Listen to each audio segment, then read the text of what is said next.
স্বাধীনতা। আপনার কাছে মনে হচ্ছে আপনি ফুটবল ম্যাচ দেখতে এসেছেন, তাহলে আপনি তো হাসি হাসি মুখ করে এগুলো বলছেন। প্রথম কথা হচ্ছে আপনি কে? আমি আপনাকে চিনতে পারিনি, আপনি কে?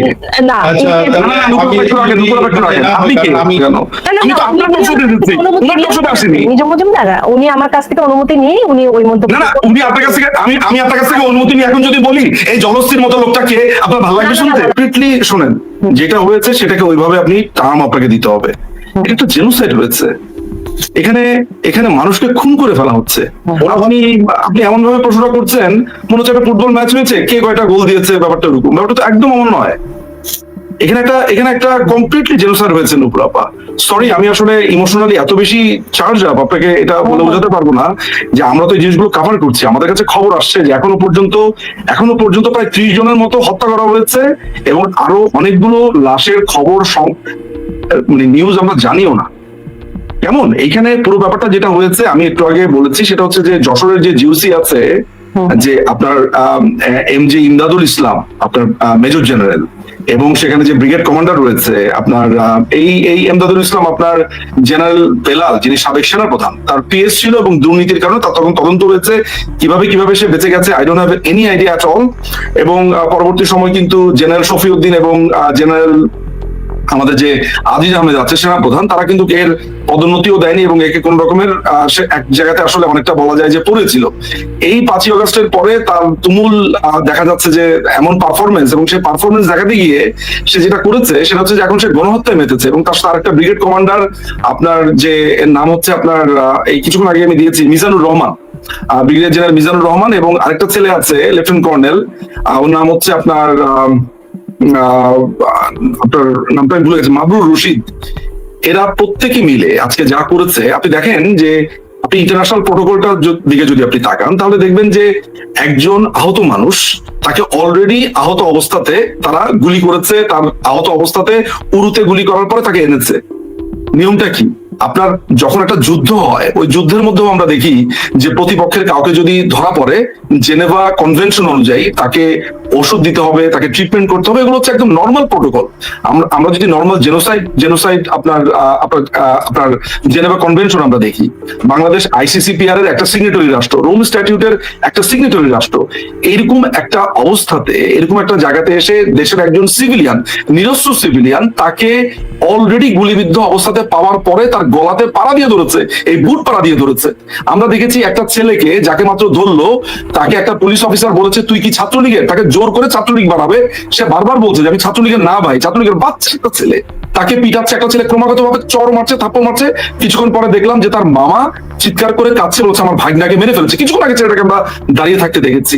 এরকম একটা জায়গাতে যখন আপনি আমাকে প্রশ্ন করেন যে কে জিতেছে, এটা দুঃখজনক আপা। আমি একটা কোয়েশ্চেন করবো, মজুমদার, আপনি গত জুলাই কইছিলেন, আপনি তো তখন একটা স্ট্যাটাস দিছিলেন না, ধূপধাপ, আপনার খেয়াল নাই? প্রথম কথা হচ্ছে আপনি কে? আমি আপনাকে চিনতে পারিনি, আপনি কে? আপনি কে?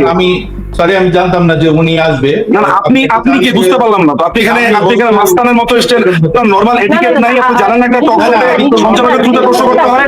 আপনি জানেন না সঞ্চালকের দ্রুত কথা বলতে হয়? আমেরিকাতে থাকেন, পড়ালেখা করেন নাই নাকি? আপনি আপনার বাসনপত্র মাজেন? একে অপরের সাথে সম্মান। না, একে অপরের সাথে আপনি জানেন না যে একটা সঞ্চালকের দ্রুত কথা বলতে হয়? জানেন না দুধ কিসের দুধ? আপনি কোথায় আসছেন? হু আর ইউ? আপনি তো লিখছেন কেন? আমি কি লিখছি সেটা তো ব্যাখ্যা আমি দিব না। ওনার জিজ্ঞেস করেন, ওনার মাধ্যমে আমি দিব। আপনি সঞ্চালককে জিজ্ঞেস করেন, সঞ্চালকের মাধ্যমে আমি দিব। আপনি আমাকে ডাইরেক্ট কোশ্চেন করতেছেন না। আমি কি আপনার টকশোতে আসছি?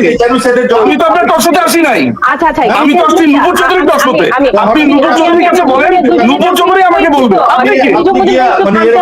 না, আপনি রাখেন, নূপুর আপা রাখেন। আপনি নূপুর চৌধুরীকে বলবেন, রাখেন, আপনাকে এটিকেট শিখাই। আপনি আমেরিকায় থাকেন, আপনি নর্মাল এটিকেটটা জানেন না?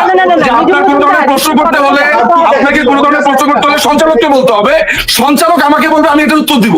আপনি আমাকে ডাইরেক্ট কোশ্চেন করছেন কেন? আমি আপনাকে কোনো প্রশ্ন করেছি? আমি আপনাকে কোনো দুইজনকে একটু আমাকে সময় দিতে হবে, দুইজনের কথাই আমরা শুনবো। না, রাখেন।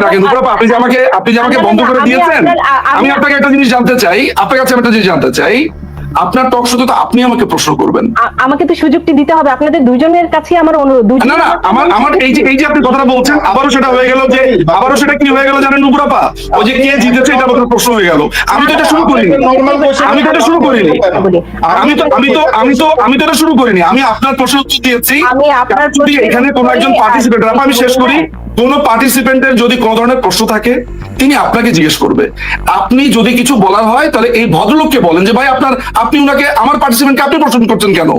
আমি তো আপনার প্রশ্ন দিয়েছি, উনার প্রশ্ন আসেনি। নিজম মজুমদার উনি আমার কাছ থেকে অনুমতি নিয়ে উনি ওই মন্তব্য। না উনি আপনার কাছ থেকে, আমি আপনার কাছ থেকে অনুমতি নিয়ে এখন যদি বলি এই জলস্থির মতো লোকটাকে, আপনার ভালো লাগবে শুনতে?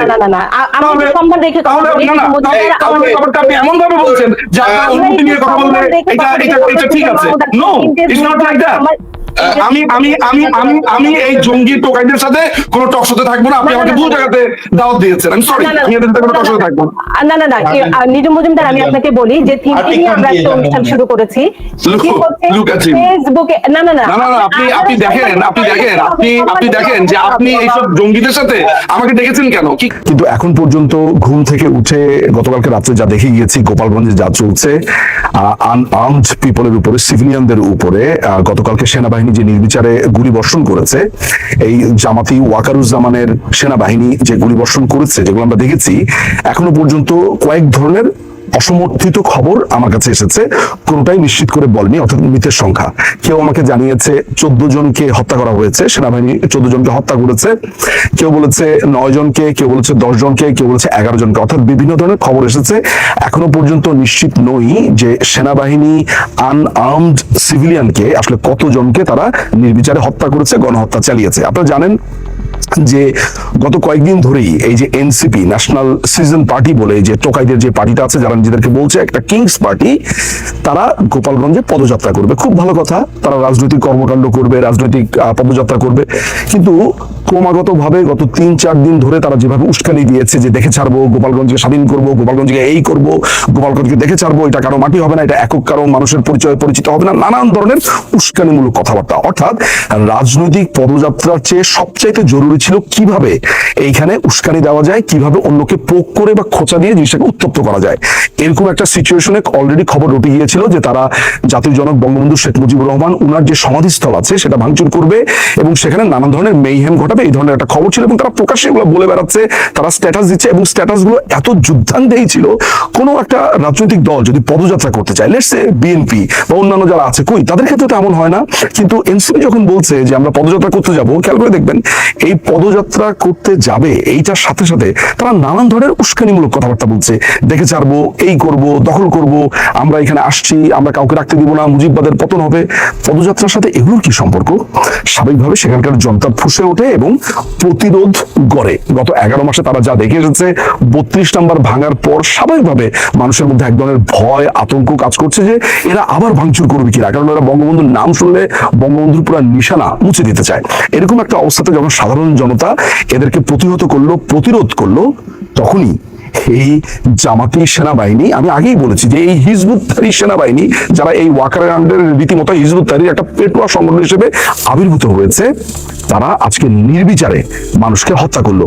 এখন আমরা হত্যার খবর না জানলেও যদি সর্বোচ্চ 14 জনকে মেরেছে এই খবর সত্যি হয়ে থাকে এবং আরো অনেকে মৃত্যুর সাথে পাঞ্জা লড়ছে, এরকম হলে হতাহতের সংখ্যা 20-30 ছাড়িয়ে যাবে। আমরা জানি না, এখনো পর্যন্ত আমরা সঠিক সংবাদটি পাইনি। আপনারা জানেন গত বছরের 3রা আগস্ট সেনাবাহিনী একটি দরবার হলের একটি মিটিং এ ওয়াকারুজ্জামান বলেছিল যে তারা বাংলাদেশের জনগণের উপরে কোনো গুলি চার্জ করবে না, তারা কোনো ধরনের অস্ত্র নিয়ে কোনো ধরনের অ্যাটাকে যাবে না, যেটাকে আমরা সবাই অ্যাপ্রিসিয়েট করেছিলাম। খুবই ভালো কথা। একটি সাংবিধানিক সরকার থাকার পরেও সেনাবাহিনী যখন এই সিদ্ধান্ত গত বছর নিয়েছিল যে তারা গুলি করবে না, সেখানে একটি অসাংবিধানিক, যাদের কোনো সাংবিধানিক কোনো অস্তিত্বই নেই, এই ইউনূসের এই অবৈধ সরকারের সময় তারা মানুষের উপরে এইভাবে নির্বিচারে গুলিবর্ষণ করেছে এবং হতাহত করেছে, যেটা ভয়ঙ্কর রকমের বিষয়ের ব্যাপার। এই ব্যাপারে ইউনাইটেড নেশনস এবং আন্তর্জাতিক সংগঠনগুলো এখন কি বলে, এটাই হচ্ছে এখন দেখার বিষয়।